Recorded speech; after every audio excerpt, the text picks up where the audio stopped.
Bien-aimé, souhaite que tout ce que tu peux vouloir faire, que Dieu lui-même s'en charge. Abraham dit à son fils, l'Éternel se pourvoira.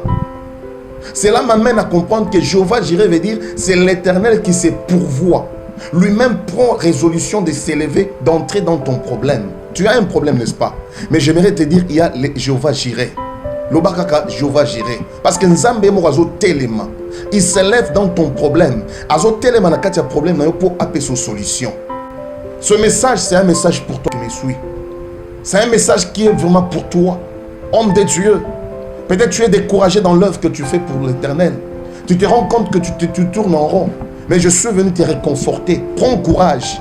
Peut-être c'est parce que tu as beaucoup fourni des efforts seul. Mais aujourd'hui, je suis venu te dire, laisse Jéhovah Jireh agir. Parce que c'est les dieux qui se pourvoient, qui se donnent. Non pas les dieux qui pourvoient. Les dieux qui pourvoient, ça veut dire il donne. Mais qui se pourvoit, ça veut dire c'est lui-même qui se donne. Je vous salue tous au nom de Jésus de Nazareth. Moi, c'est l'apôtre Marc Mwamba, le pasteur de l'église Lieu de la Restauration. Vous êtes nombreux à nous suivre à ces instants dans notre émission Lieu de la Restauration, où nous allons partager un thème très important. Il s'est donné. Qui s'est donné? Christ. Dans cette émission, je vais vous présenter Christ et ses actions et ce qu'il est capable de faire dans la vie de quelqu'un. La Bible est en train de dire, si nous lisons dans Osée chapitre 4, verset 6, il dit ceci, vous connaissez très bien ce verset, que mon peuple est détruit par manque de connaissances. Là, c'est Dieu qui le dit. Pourquoi il dit ainsi? Parce que Dieu, c'est la connaissance. C'est lui le créateur. Pour mieux marcher avec lui, il faut bien les connaître. La Bible dit que deux personnes ne peuvent pas marcher ensemble s'ils ne se mettent pas d'accord. Or, pour se mettre d'accord, il faut arriver au niveau d'abord de bien se connaître. Alors, nous avons un Dieu qui nous connaît très bien et il a besoin que nous puissions aussi bien le connaître. Il s'est donné.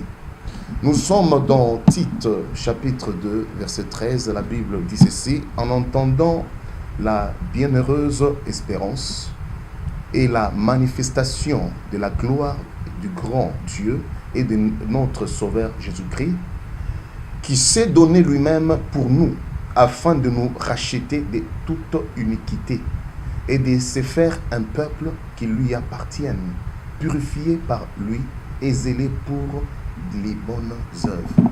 Il s'est donné. Vous savez, Jésus vraiment s'est donné. Il s'est donné. Avant de continuer, nous allons retourner dans le livre de Genèse. C'est un chapitre que j'aime beaucoup. Donc nous sommes dans Genèse 22, à partir du 8e verset. Là, nous allons retrouver quelque chose de très important. C'était Dieu et Abraham.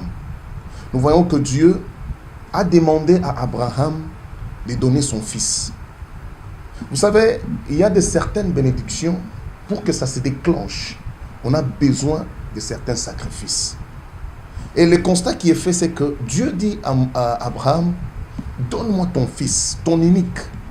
Donc ça veut dire, Abraham ne pouvait pas s'imaginer que Dieu pouvait lui demander une telle chose. Mais un beau jour, Dieu, de bon matin, il dit, non, tu dois me donner ton fils. L'unique fils que tu as.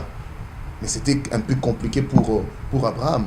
Pourquoi? Parce que un enfant qu'il a eu d'abord dans sa vieillesse, et puis qu'il puisse encore les donner. C'était une épreuve la plus difficile qui puisse exister sur la terre. Dieu qui demande à Abraham de donner son fils unique. Mais j'ai beaucoup aimé la dimension de foi qu'Abraham a manifestée devant d'abord les serviteurs, en leur disant, restez ici, parce que moi et le fils, nous allons adorer le Seigneur et nous rentrerons vers vous. Ça, c'est une dimension de foi. Mettez-vous à la place d'Abraham. Mais j'aime beaucoup sa dimension de foi devant les serviteurs. Là, nous sommes dans 22, toujours Genèse 22, 5, il dit, et Abraham dit à ses serviteurs, restez ici avec l'âne. Moi et le jeune homme, nous irons jusque-là pour adorer et reviendrons auprès de vous. Donc, ça veut dire, bien qu'il était conscient que Dieu lui avait demandé le fils en question, mais il rassure aux serviteurs que nous reviendrons avec les jeunes hommes. Bien aimé, ça c'est une dimension prophétique. J'aimerais vous dire directement que Abraham n'était pas seulement père de la foi, mais il était aussi un père prophétique. Parce que Dieu lui a dit, va, offre-moi le fils. Mais il est encore le premier à dire aux serviteurs que non, non, regarde, nous reviendrons. Oh, gloire à Dieu. Donc, j'aimerais que Dieu te donne une telle foi. Même quand les choses ne vont pas bien, que toi tu crois que ça ira au nom de Jésus de Nazareth. J'aime beaucoup ça. Si il dit maintenant, Abraham prit le bois pour l'Holocauste, le chargea sur son fils Isaac et porta dans sa main le feu et le couteau. Et ils marchèrent tous deux ensemble.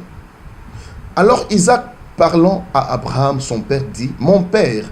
Et il répondit, « Mais voici mon fils. » Isaac reprit, « Voici le feu et le bois, mais où est l'agneau pour l'Holocauste ?» Quelle question grave. Tu es papa, tu es maman, quelle réponse donneras-tu à ton enfant? Sachant que là où tu pars, c'est pour le sacrifier. Donc il ne va plus jamais vivre. Quelle réponse il fallait donner? Je vais un peu parler sur ce point-là pour vous dire ceci. La Bible est en train de dire que mon peuple périt par manque de connaissances. Là, nous allons révéler quelque chose de plus fort qui doit attirer notre attention en tant qu'enfant de Dieu. Nous avons dit que notre thème, c'est « Il s'est donné ». Qui s'est donné? Le premier à nous révéler cette dimension, c'est Abraham. Il nous l'a révélé comment? La réponse qu'il a donnée à son fils nous amène à comprendre que l'œuvre de Jésus n'a pas commencé autant que nous croyons. L'œuvre de Jésus a commencé depuis l'Ancien Testament. Abraham a prophétisé. Nous savons, moi et vous, Jéhovah Jireh, c'est de là que toutes choses ont commencé. Jéhovah Jireh, nous savons, moi et vous, nous le disons toutefois que Jéhovah Jireh veut dire les dieux qui pourvoient. Mais j'aimerais vous révéler quelque chose de très fort. Cela m'amène déjà à me rappeler de la femme qui perdait le sang dans Luc. La Bible me dit que cette femme, elle a souffert entre les mains des médecins. Là, j'aimerais te dire qu'il y a un problème que tu dois savoir. L'information que tu pourras aussi avoir de Dieu, cela aussi peut être important pour ta bénédiction. La Bible me dit que cette femme, elle a entendu parler que par rapport à sa maladie, ce sont les médecins qui devaient donner la solution. La Bible dit qu'elle a tout donné jusqu'à rester sans rien aux médecins, mais sans être guérie. Qu'est-ce que la Bible nous dit? Deuxièmement, la femme a reçu une autre information parce que la Bible dit qu'elle a appris à parler de Jésus. Bien-aimé, quelle est l'information que tu as par rapport au problème que tu as? C'est vrai, tu pries. Tu as autant de foi dans la foi, on ne refuse pas. Mais quelle est l'information que tu as sur la personne en qui tu as cru? La femme, la première information qu'elle avait a détruit sa vie parce qu'elle avait reçu l'information que ce sont les médecins qui donnent la solution. Mais j'aime beaucoup la deuxième information qui lui a révélé que Christ s'est donné. Il est venu afin de libérer les captifs. Tu connais Jésus, mais cherche aussi à connaître pourquoi Jésus est venu.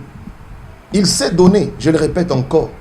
Cette femme, elle a usé de cette information. Elle s'est dit, moi j'irai seulement toucher au pan de sa robe. Je serai guéri. Et une fois qu'elle a touché, elle a été guérie. Pourquoi? Parce qu'elle avait eu une bonne information. Je reviens à la réponse qu'Abraham devait donner à son fils. Moi et vous, nous savons que Jéhovah Jireh, nous le disons, c'est le Dieu qui pourvoit. Mais lisons ce que la Bible dit vraiment en ce qui concerne Jéhovah Jireh. Abraham répondit, mon fils, Dieu se pourvoira lui-même de l'agneau pour l'Holocauste. Alléluia. Il dit, l'Éternel se pourvoira lui-même. Quand il dit l'Éternel se pourvoira lui-même, là ça amène un peu quelque chose de compliqué. Moi et vous, nous disons le Dieu qui pourvoit. Je vais mettre un peu une petite différence. Quand on dit à un parent, il a marié sa fille. Marier sa fille, ça veut dire il a donné sa fille pour le mariage. Mais quand on dit que l'homme s'est marié, donc le pronom personnel là, c'est un engagement de la personne elle-même. Ça veut dire que c'est la personne qui s'est mariée. Maintenant, Abraham dit, l'Éternel se pourvoira lui-même. Quand nous lisons dans la version Parole vivante, il dit, l'Éternel se fournira lui-même. En quelque sorte, Dieu, quand il veut agir dans la vie de quelqu'un, c'est lui-même qui s'élève pour agir dans la vie de la personne. La Bible dit que les efforts sont inutiles. Souvenez-vous quand Pierre a révélé à Jésus qui il était. Jésus lui a dit quoi? Ce ne sont pas ni la chair ni le sang qui t'ont révélé, mais c'est l'Esprit du Dieu Tout-Puissant. Bien-aimé, souhaite que tout ce que tu peux vouloir faire, que Dieu lui-même s'en charge. Abraham dit à son fils, l'Éternel se pourvoira. Cela m'amène à comprendre que Jéhovah Jireh veut dire, c'est l'Éternel qui se pourvoit. Lui-même prend résolution de s'élever, d'entrer dans ton problème. Tu as un problème, n'est-ce pas? Mais j'aimerais te dire, il y a Jéhovah Jireh. L'Obakaka Jéhovah Jireh. Parce que Nzambe Morazo Telema, il s'élève dans ton problème. Azo Telema n'a qu'à problème pour appeler son solution. Quelle foi qu'Abraham avait, mon bien-aimé. Abraham, toi tu sais que tu vas sacrifier ton fils. Mais tu commences encore à changer de version. D'abord au serviteur, tu dis que non, nous reviendrons avec le jeune homme. Au fils, tu dis que non, l'Éternel c'est pourvoira. En d'autres termes, ça veut dire que Dieu lui-même, donc ça veut dire que ce n'est pas toi Isaac qui va monter sur l'autel, ça veut dire Dieu lui-même va monter sur son autel. Quelle grâce et des révélations bien-aimées. Tu es béni de recevoir cette révélation. Je t'ai dit qu'il s'est donné.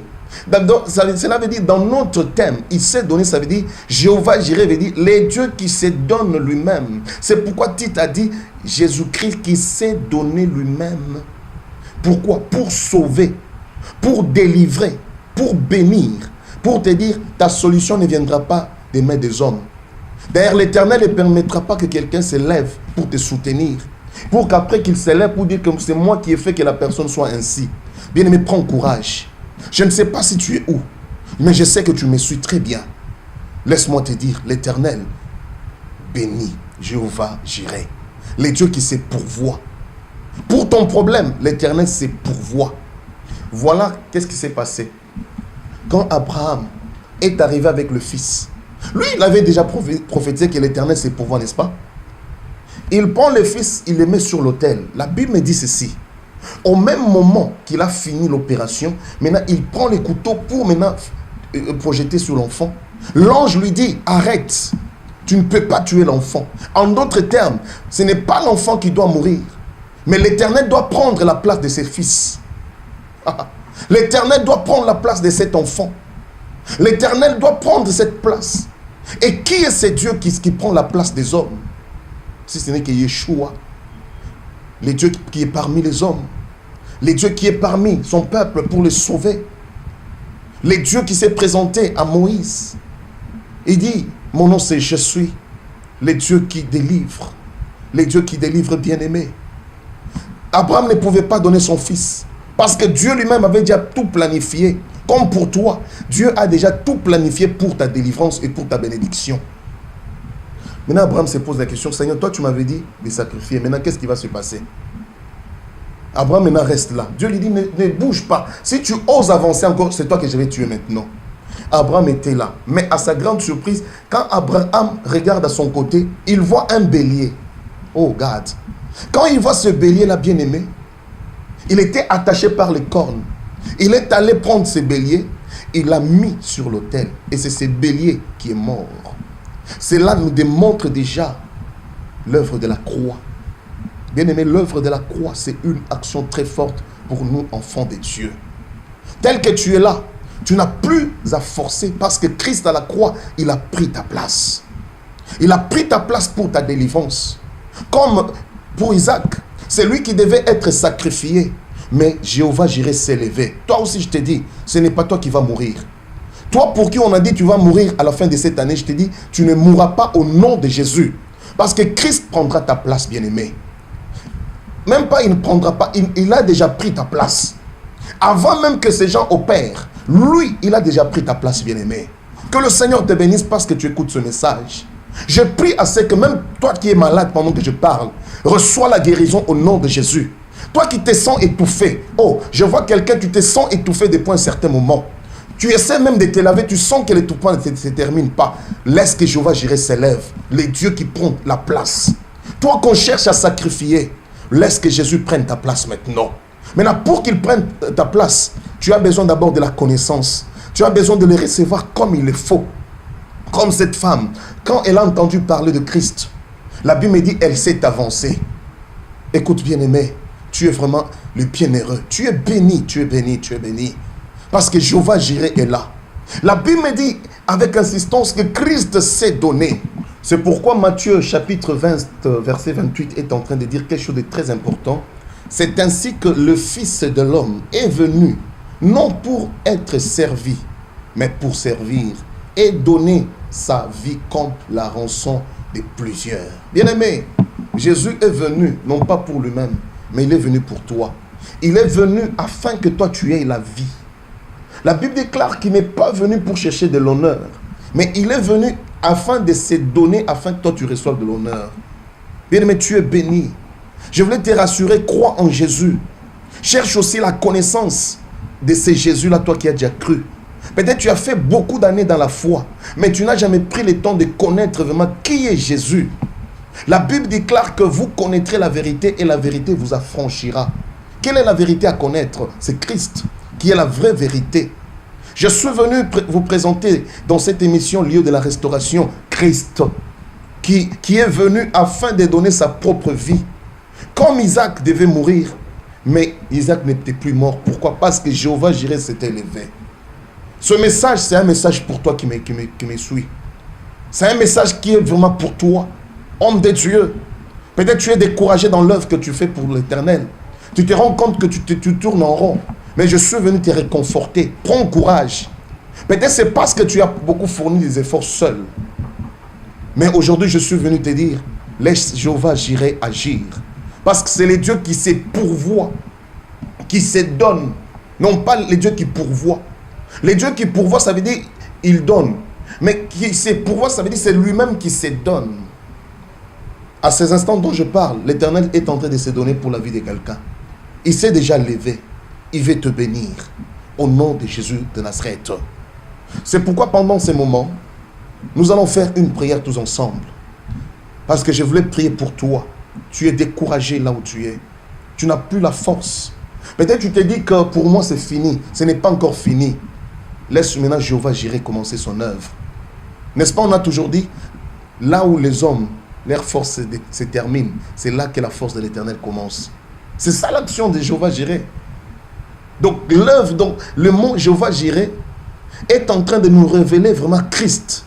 Les dieux qui se pourvoient, qui donnent, qui se donnent lui-même pour les hommes.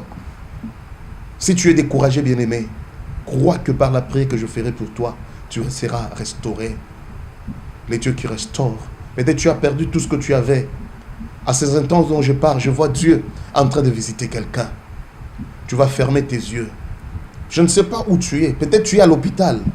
Crois que le Dieu qui se donne, il va se donner à ta place pour que toi tu t'élèves, que tu sois guéri. Peut-être tu as un dossier que tu dois introduire le lendemain. Ou soit après que tu écoutes ce message. Et l'Éternel qui se pourvoit va s'élever pour entrer dans ce dossier afin qu'on puisse te prendre dans ce travail que tu cherches. Peut-être tu cherches les documents là où tu habites. Laisse-moi te dire, les dieux qui se pourvoient s'est déjà levé. Alors nous allons prier au nom de Jésus de Nazareth. Les dieux qui se pourvoient, Jéhovah Jireh, les dieux qui a marché avec Abraham, lui qui croyait qu'il devait sacrifier son fils. Or, il ne savait pas que les dieux qui se pourvoient s'étaient déjà levés. Or, Abraham, prophétiquement averti, il avait compris que Dieu, il est un Dieu de beaucoup de surprises. Je prie pendant ces moments que tu fasses une surprise à mon frère et à ma soeur. Au nom de Jésus de Nazareth, je prie à ce que, là où il se retrouve, que l'onction du Saint-Esprit se manifeste dans sa vie. Même celui qui était déjà découragé dans le ministère, il n'avait plus le temps de prier. Saint-Esprit, là où il se retrouve, que l'onction du Saint-Esprit le touche au nom de Jésus de Nazareth. Merci parce que je suis convaincu, Seigneur, par la foi, que tu as visité la personne qui me suit. Au nom de Jésus de Nazareth. Amen. Que le Seigneur vous bénisse abondamment. C'était votre émission lieu de la restauration, présenté par votre humble serviteur, l'apôtre Marc Mwamba.